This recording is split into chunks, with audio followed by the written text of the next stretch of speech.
Dear aspirants, हमारी series चल रही है जीएस कंसेप्ट बूस्टर। सब्जेक्ट चल रहा है इंडियन पॉलिटी, जिसकी आज है क्लास पहली। और इस पहली क्लास में हम जानेंगे इंडियन पॉलिटी के बारे में, इंट्रोडक्शन जानेंगे। अब इंडियन पॉलिटी यानी भारतीय राज्य व्यवस्था। भारतीय राज्य व्यवस्था यानी कि भारत में राज करने की व्यवस्था, the system to rule in India.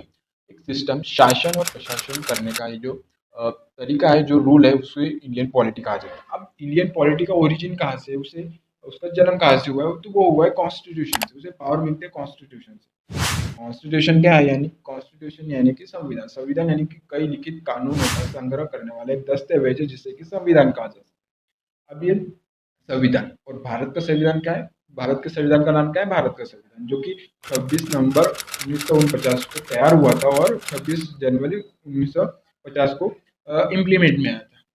ये तो हुआ संविधान। अब हमारा जो संविधान है, इसने भारत का शासन और प्रशासन मतलब प्रशासन चलाने के लिए भारत में 3 तरह की बड़ी बड़ी संस्थाएं स्थापन की है, जिसमें की है लेजिस्लेटिव, एग्जीक्यूटिव और जुडिशियल। अब इसको समझाने के लिए मैं आपको एक एग्जांपल से समझाता हूँ। एग्जांपल है बैंक का। जब आप बैंक में जाते हैं किसी भी, तो आप जब बैंक में जाते हैं तो आपको पैसे डालने हैं, पैसे निकालने हैं, केवाईसी करानी है, कि उसके लिए रूल्स होते हैं।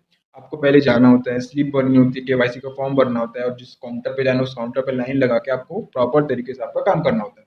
ये हो गया रूल्स, ये हो गया बैंक का। वैसे सिमिलरली देश का है, जैसे उस बैंक में एक वो जो उसकी जिस इंसान ने या फिर जिस कमिटी ने वो बैंक बनाया है, उसने एक रूल तय कर दिया है।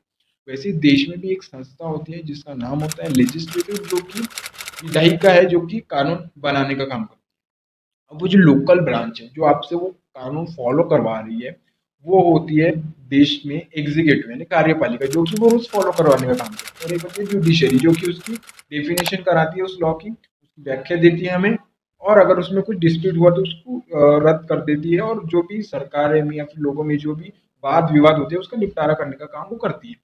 ऐसी ये 3 संस्थाएं होती है। अब भारत में एडमिनिस्ट्रेशन करने के लिए, प्रशासन करने के लिए 3 स्तर होते हैं। एक होता है केंद्रीय स्तर, एक होता है राज्य का स्तर, होता है स्थानिक स्वराज्य स्तर। अब जो केंद्रीय स्तर पर होता है, उसमें जो कानून बनाने का काम करती है वो संसद करती है, और उसको इम्प्लीमेंट कराने का काम यूनियन गवर्नमेंट, जैसे कभी बीजेपी बैठी।